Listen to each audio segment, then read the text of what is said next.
What's up, friendos? Welcome to, I think this is the first time I've done this. Maybe it's the first time I've done this. WrestleJuice live. Ask WrestleJuice live. Hopefully everybody is doing well on a Friday.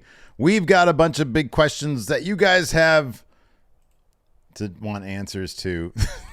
First up, let's talk about what's on the thumbnail. What is his name here? Petite says, just wanted to ask what you think of a Cody versus Fiend feud. Would it be a good return feud for Bray Wyatt? Yes, I think it would. So the latest reporting on Bray Wyatt came back on the 10th of July. Let's get to the Fightful Report article here. It says Bray Wyatt has been sidelined since late February. He's out of action with an illness that prevented him from getting cleared for in-ring action. When Fightful Select inquired about Wyatt's status, the WWE higher-up confirmed to us that Wyatt is still sidelined and not cleared for action. We're told that he's still awaiting clearance and hopeful for a return whenever that occurs. Given how popular usually Bray's returns are, I understand that Bray Wyatt, it's an interesting case with him because, like, almost always with him, the setup is so much better than the payoff. Like, nobody really has ever figured out how to pay off a Bray Wyatt story. And I feel like they have an opportunity with Cody, who basically has, like, I don't know what, maybe 3 more feuds in him before he goes back to WrestleMania, which is probably inevitable. He's probably definitely going to WrestleMania to take on Roman Reigns and finish that damn story of his. So I feel like with Bray Wyatt, what's up, everybody? It's good to see everybody here live. I feel like with Bray, you need an endpoint. You got the setup, and the return is always good. I'd say get rid of the damn puppets and the people playing puppets and the Uncle Howdy stuff. The setup is always good, but then it's the follow through. And sometimes I feel like it's because they don't really know where they're going. I think with Cody Rhodes, like, there's an endpoint. You can do, like, I don't know, the next big pay-per-view is Survivor Series, or maybe like a Saudi show before then. So maybe you can have a big Saudi show match in like October or something, maybe like a month after SummerSlam, and then like take it on to Survivor Series for like another match or something. I don't know if they'd want to do 3 again, but with Cody at the very least, there'd be an endpoint. Like, you would say, okay, let's go. What's the end? The end is obviously Cody wins. But before then, you know, we have this big match here, and then we've got so-and-so weeks of TV, where let's figure out something more than just a bunch of talky bits. Let's do some actual stuff. I mean, at least with the LA Knight feud, they had stuff where, like, LA Knight was attacked backstage, and did a thing where LA Knight was, like, dressing up like Bray Wyatt, talking about him playing with toys. It's just that was not a feud that was really fit for Bray Wyatt. LA Knight is just not the kind of guy who should be dealing with a supernatural character. So I do think that Cody would be interesting from Bray. It's something completely different. I mean, you could do Cody versus, I don't know, like if they did do like a heel Drew McIntyre, you could do Cody versus Gunther. The problem with that, though, is that Cody would have to win, and you're not going to go into WrestleMania as Intercontinental Champion versus World Champion versus Undisputed Champion or whatever it is. So I think Cody's got to take on some feuds. I mean, you could do Judgment Day, but I feel like Judgment Day they're going to have like their own inner problems. They're going to have problems amongst themselves. Although I guess Cody could factor into that. You could do a Judgment Day feud as well, but I feel like Judgment Day is about to have that world title. So we'll see. We got a super chat here from Lord Ziffer. Says, any plans to go to SmackDown when it comes to Sacramento? Yeah, we already have our tickets. I don't know where they are. I think they're like closer to like, there's like the big chunk that's like sort of behind the ramp area. So like sort of on the side where the entrances are. I think that's where we are. There, I mean, all the seats there at Golden One are really good down at the in the lower bowl. Just don't get any in the upper deck because those are terrible. Anyways, let's move on here. Here's a little comment here from Sticketer. Says, no one came off in a Bray Wyatt feud better than they went in, except Daniel Bryan and especially LA Knight. Yeah, those are good examples, though. All right, let's move on to the next question here. We've got, here we go. Claus Techno says, we're very close to All In, and Tony Khan didn't announce any match. Something very irresponsible in his honest opinion. His question is, do you think that he can do something great even with time running out? If the card sucks, How much do you think this would affect the relationship between AEW and their fan base? So, like, I know this is a common complaint that I've heard, and I share it, that, like, All In is, like a month away, and we really have no idea what's going to be put in front of, like, the 80,000 people that are there. It seems likely that they're going to do MJF versus Adam Cole there. MJF has already told Adam Cole, you're going to get a title shot. As far as what would happen after that to All Out, this is one way you could do it. You do Cole versus MJF at All In. MJF wins that, although I don't really like that, but MJF wins that. And because CM Punk has been talking about being the real world's champion, maybe he's the match for All Out. And I don't know, maybe Punk wins it at All Out. You're in Chicago for All Out. Maybe that's the plan right now. But maybe there is no plan. I don't know. I feel like, look, it was revealed or reported that Jericho Ospreay is going to be at All In. And, like, that match sells itself. You know what I mean? Like, I feel like you don't really need a lot of time for that. And I don't think that it's going to be a glorified house show, but you can't tell me that AEW doesn't have enough really, really top level talent to, if you just put like a bunch of really cool matches together, to blow it out of the water. I mean, that's the one strength that AEW really does have. For whatever weaknesses they might have, they have a really super strong roster. So you can do, I know Dave Meltzer in the Observer today mentioned, hey, you could do FTR versus the Young Bucks 3. Like, that's a match you could do. I don't think they're going to do that, but you could do that. If the Acclaim go after the tag team titles, you could do FTR versus the Acclaim. Maybe Acclaim wins them back. I don't know if FTR would like that, but I think there's enough top level talent that no matter how you shuffle the deck, All In could be a really, really good show. It's going to rely on how good are the matches. If the matches are really good, guess what? Show's going to be really good. So right now there's like not a ton of stories heading into that, but I assume over the next couple weeks that they'll solidify some of those there. Anyways, let's go ahead and move on to the next question.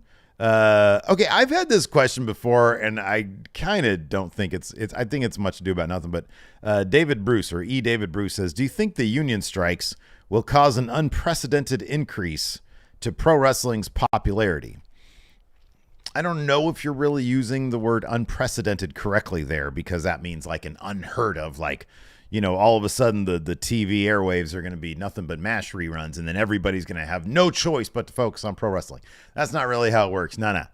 This is the deal. Like, I think that pro wrestling, its competition mainly is sports.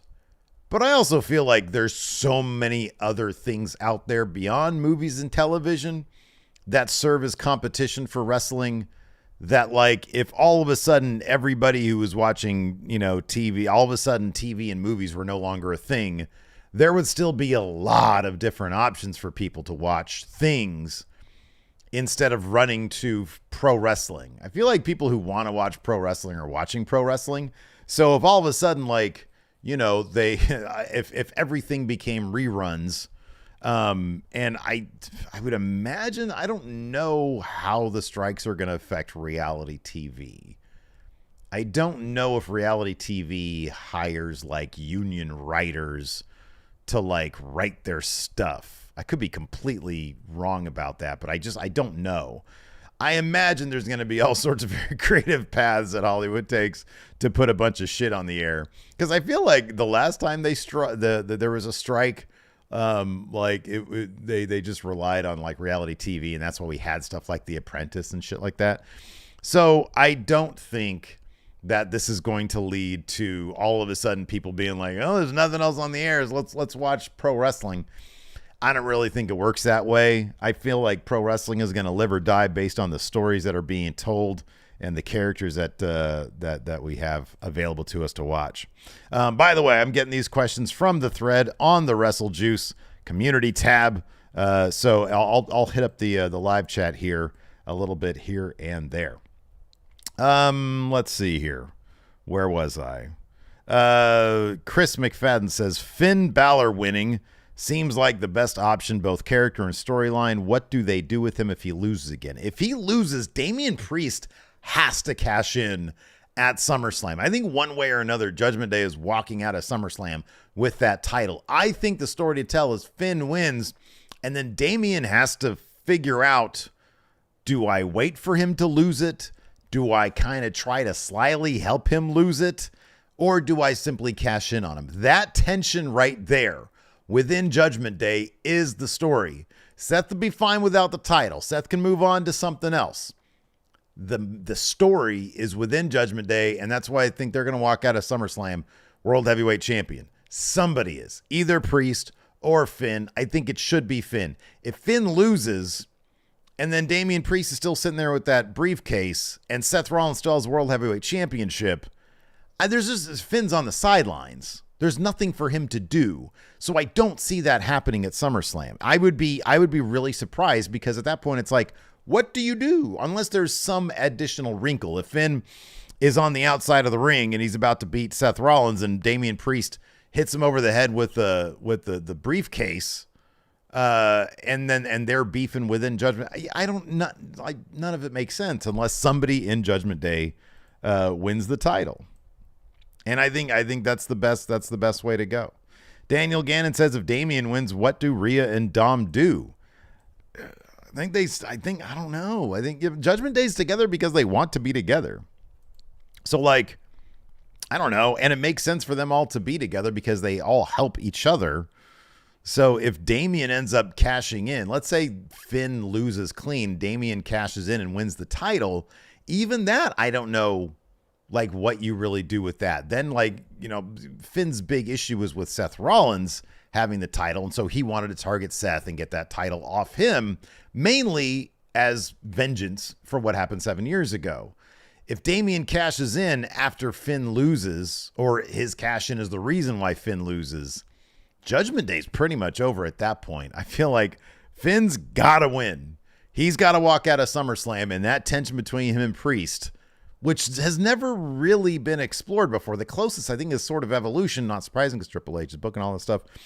But the closest is Evolution, when they were like, Dave, which brand are you going to choose? We can run this place. You go to SmackDown, I stay on Raw, and have the World Heavyweight Championship. And I feel like they might want to tell that story again, where Priest has the briefcase, so he gets to choose when it goes down, and Seth has the title. So, yeah, I'm kind of firmly behind Finn winning. It just makes sense. John O. Davies says, hey, Steve, do you think AI would do a better job of booking/writing AEW creative than Tony Khan? I'm assuming you don't mean Allen Iverson. I assume you mean artificial intelligence. Would AI do a better job? I don't know. No, probably not, because the Chat GPT only goes back to like September 2021, which is still really bizarre to me. But if you were to program AI with the entire roster and, like, use prompts and stuff and say, hey, book some AEW television that features some equity in the programming, meaning like women's division, tag division, trios division, and men's division are all sort of booked equally, that could maybe do a better job of at least divvying up the time that's presented on TV for those things.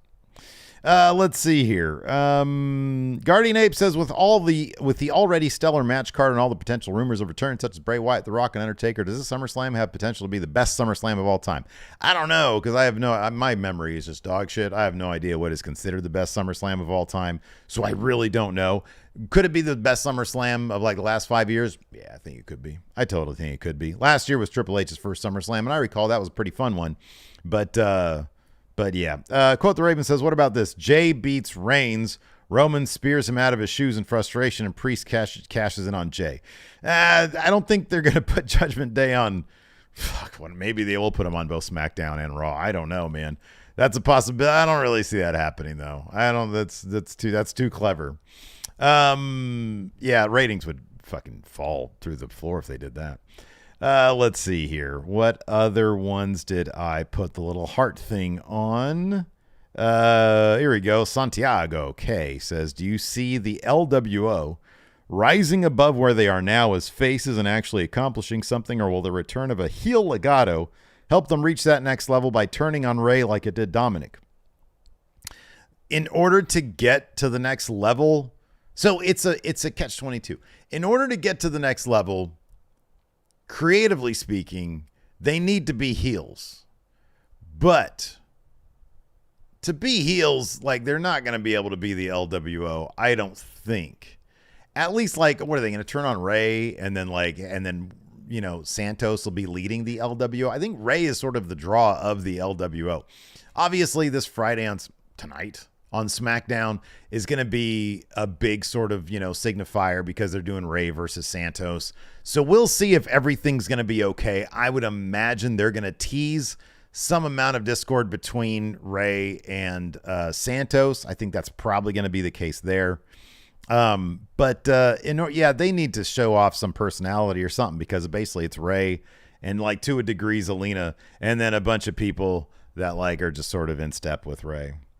Let's see here. Here we go. This is a good question. Braden Loader says, who do you think has been the biggest missed opportunity so far of all the Triple H returns?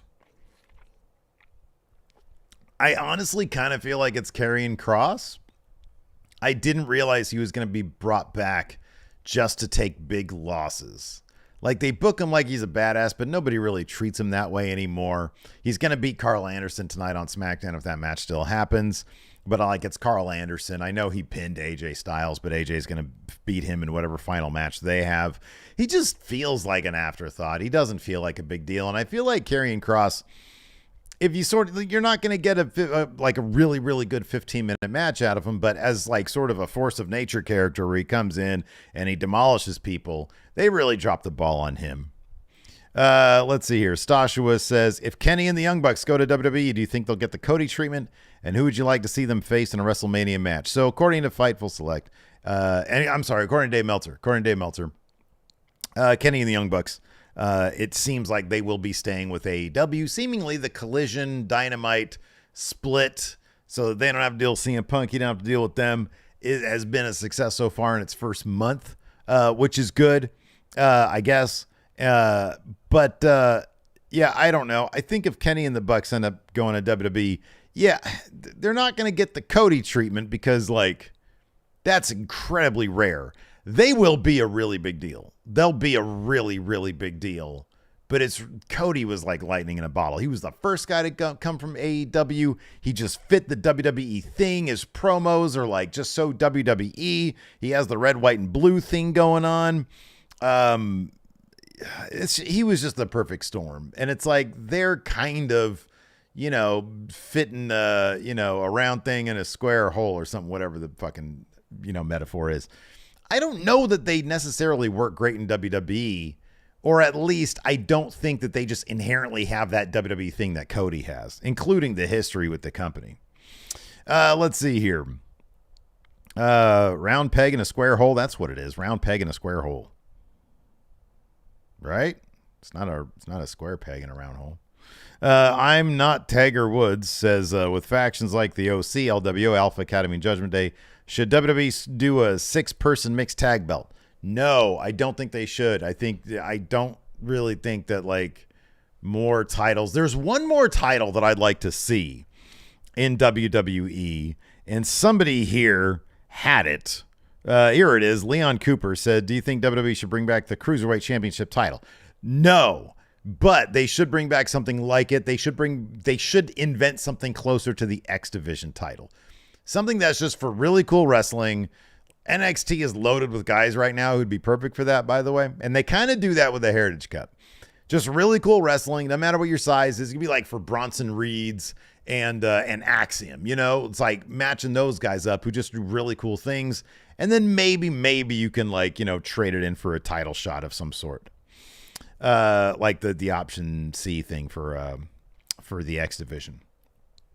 Let's see here. But no, I wouldn't want to see a trios title. I think the tag titles are fine. I do think maybe you split up the tag titles. Maybe you do that. Let's see here. Ryan Fever says, do you think the reason Vince hasn't fully taken back control of week-to-week creative is because he actually thinks Triple H is doing a great job?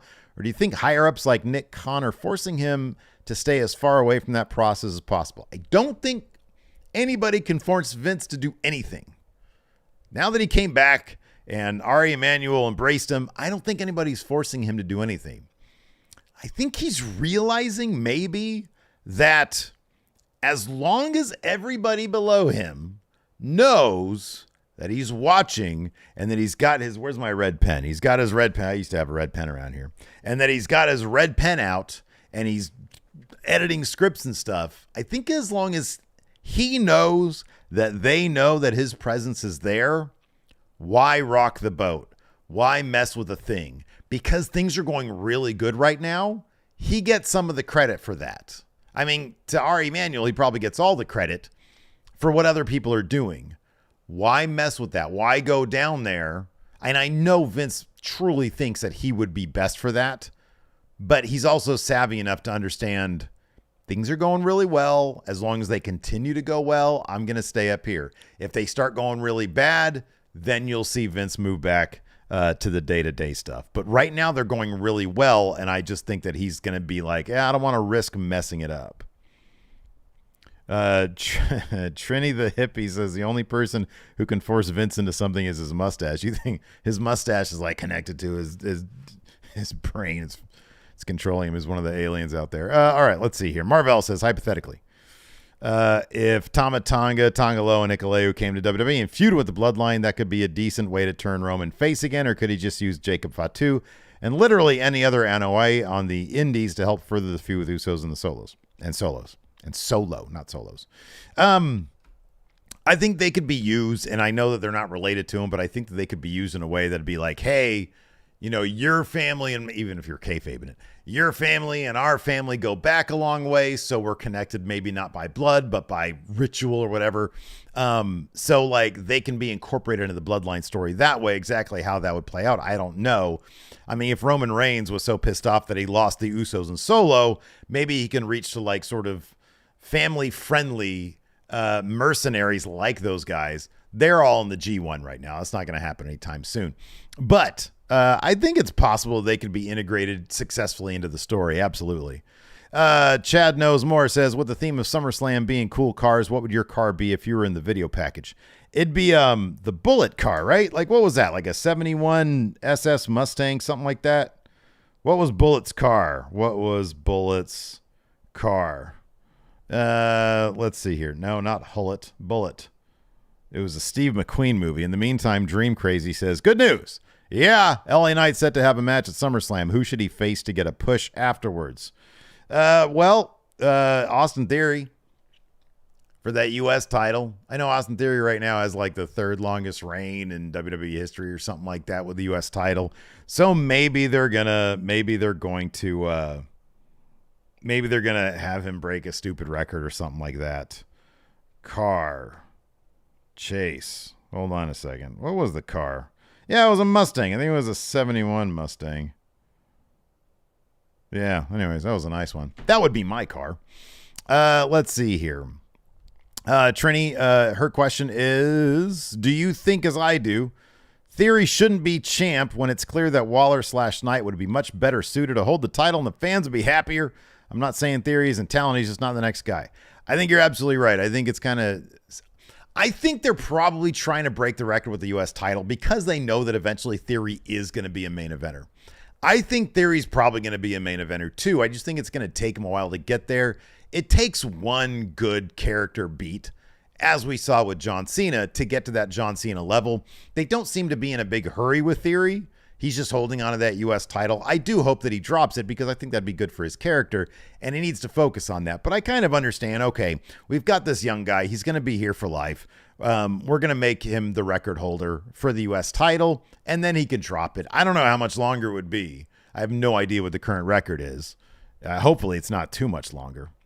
Let's see here. TMF Willie says, hot take, WWF in 1997 and 1999 could have pulled off the Bloodline story with the Hart Foundation, Bret Hart, Owen in the J role, Solo, Bulldog in the Solo role, Mankind in the Sami Zayn role, Rock in the Drew McIntyre role, and Cody in the Stone Cold role.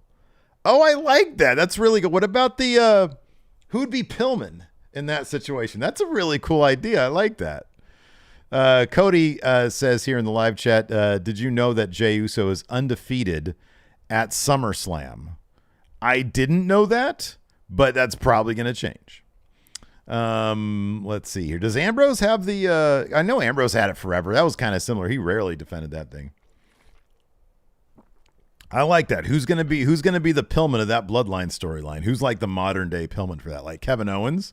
No, Kevin Owens wasn't part of the Bloodline. That's a really cool idea, though. I like that.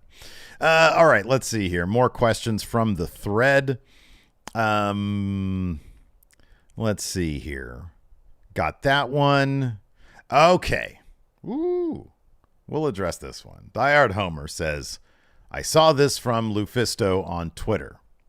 She said this. It's cute how people blame booking for a bad women's division. This has been going around Twitter. It says, talent with too much power, talent denigrating each other, talent trash-talking potential employees so they never get in as soon as they walk in.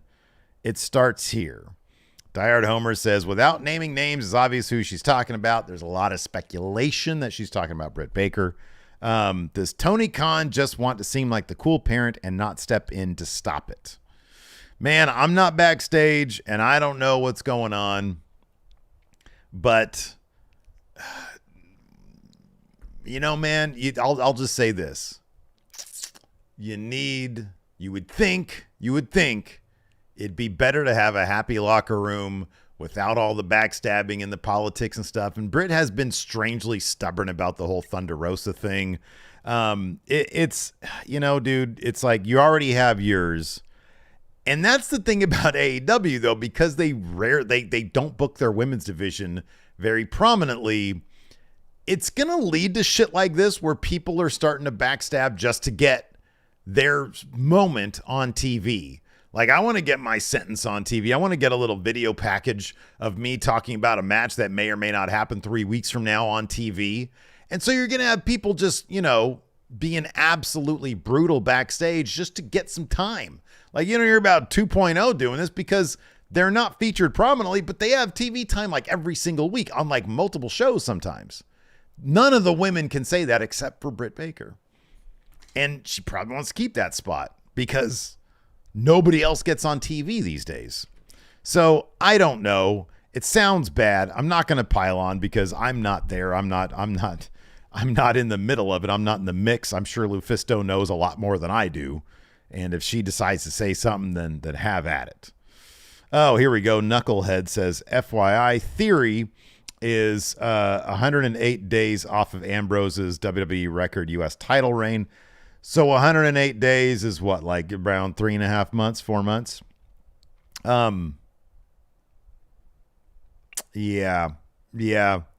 I can see him keeping it. I can see that shit happening. I hope it doesn't, but I can see that shit happening totally. Yeah. Let's see here. Cody Miles says, it is ironic that Britt has to fight through the same injury that Rosa did because she put her foot in her mouth with all that situation. That's all I'll say. Yeah. John Bear Gaming says, how long do you go with Cole and MJF as a team? What do you see the end game being? Cole and MJF as a team, man, if they're smart, they take the titles off FTR and you wait a little bit for the World Championship title match. Cole says, no, you know what? We'll wait. Maybe Cole will say, look, we won these titles. I think that would be much better than FTR keeping them. We win these titles. The longer we keep them, as soon as we drop them, I'll cash in my title shot that you've offered me. Because then you got the tension of them, if they lose those titles, if they're having a great time together as champions, everybody's going to want that to keep going. They're champions. They wanted that to keep going. And then Cole can like help MJF beat people when he's got the world title. They can sort of heal it up a little bit because they've already like sort of turned MJF kind of face. They can do some heel stuff too. And so they have the tag titles and they both know once this is over, we're at it again. And I think that could be for some compelling near falls in tag title matches because who knows how long that would be. You start building to a pay-per-view and it's like, oh, they got to drop those tag titles at some point to build the pay-per-view for the world title match. That could be good stuff. But the answer is I have no idea. Probably they're going to lose to FTR and then they'll go on to All Out and they'll have their match there. Let's see here. Do you Slap Zaddy says, do y'all think a mid-card women's title in WWE would help give them an extra prize to compete for, give them more TV time? So on one hand, they've proven, like, leading up to SummerSlam, we got stuff like Shayna and Ronda, Raquel and Rhea has actually been built all right. Bianca, Charlotte, Asuka, you got the women's tag titles. You don't necessarily need it, but I would love to see it. I think there's a number. You got Io and Bayley out there. There's a number of people I think that could totally kill it with that mid-card title. The men have it. Might as well give it to the women as well. I think that they could do some interesting stuff with a mid-card title. Hamish asks, how much do you think Tony Khan forked out for Elton John's song for the Collision opening theme? It's Elton John. It's like every single week. It's like their actual TV theme. I don't see why he wouldn't have plunked down a little bit at least for that. I'm going to say $500,000. I'm going to say 500,000. That's what I think it was. I could be wrong about that. Big MGM says, what would a face Dom and Rhea act look like? Not as much fun as what we got going on now, I'll tell you what. But I think that's eventually going to happen. Brooklyn Architect says, could you see Roman dropping the title prior to Mania if WWE can secure The Rock for a match with Reigns? Boy, that'd put them in a predicament. That would be a pickle. No, they would just extend everything. If they guaranteed The Rock at the next Mania, they would extend everything out. They would not have Roman lose at WrestleMania. Sam says, who cashed in their briefcase first, Priest or Io? Io's cashing in at SummerSlam, and she's going to walk out with that title, so it all depends on match placement. It's happening at the same show. No, Io, because Priest is not going to cash in at SummerSlam. Finn's going to win. That was my thing. This is a great question here. Carlos says, what were the 3 best bookings by Vince as head of creative from the golden era to 2022? So, number 1 is WrestleMania 1. That sort of nationalized. It made wrestling pop culture mainstream, you know. It made it national, put it a step above the NWA, several steps above the NWA. So I'm going to say like that, just booking that show for like whatever it was, closed caption or whatever, not closed caption, what is that? Closed circuit. Closed caption is the subtitles. That was number 1. Number 2, best booking decision would have been Stone Cold Steve Austin running with him when he did. I would say that'd be number 2. I'd say the next best booking decision, probably the Tribal Chief. You see how much of a boom they're in right now. We're talking big money. That TV deal they're going to have is going to be massive. It's going to be ridiculous. Richard Ives asked, should WWE sign free agent Nick Aldis? Yes, he's huge. He's a stud. He's awesome. I think he's only 36. He's not even that old. So, yeah, absolutely do that. Taco Killu says, who do you think is the funniest wrestler? The funniest wrestler would be Yano. It'd be Yano. Trini says, if The Rock gets paid to be on WWE TV, it goes against the SAG-AFTRA strike, though. Wrestlers are not part of a union. That is not a union gig. If an actor appears on WWE programming, I do not believe that's a union thing. So that is actually, if the strike continues to go, I don't think that would be breaking the strike. I don't think it would be. If he were to go on WWE programming to promote his like a movie, that would be breaking the strike. I think that's my belief anyways. Don't hold me to that one. Let's see here. Last one, and then we'll call it a day because we're already at 35 minutes. Rargent says, of all the pro wrestling podcasts out there, which one would you like to guest host? I would love, and I'd only do it in person.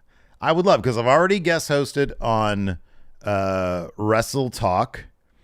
I've been a guest on Fightful's channel. I've been a guest on Wrestling Observer's channel, although not with Dave, not with Brian Alvarez, on like one of their other shows they do. I would love to go to England and be on the Cultaholic Wrestling podcast. I would love to do that if they would have me, which they have such a tight crew there. I don't think that'd be possible. But if I were to go to England, I would bug Matthew and I'd bug Jack, and they're probably so polite that they'd probably like just say, yeah, fine, we'll do it. So yeah, it'd be Cultaholic. That'd be amazing. Or I'd try to get on Wrestling News Now. Anyways, that is going to do it for the live show. Did you like it live? Do you prefer like pre-recorded so I'm not so stumbly bumbly? Let me know in the comments below. Do me a favor, everybody watching live right now. We've got 200. Man, we got 260 people. What's up, everybody? We got 260 people. Do me a huge favor, everybody that's watching right now. Hit that like button, hit that subscribe button, the notify bell. Till next time, we'll see you guys around.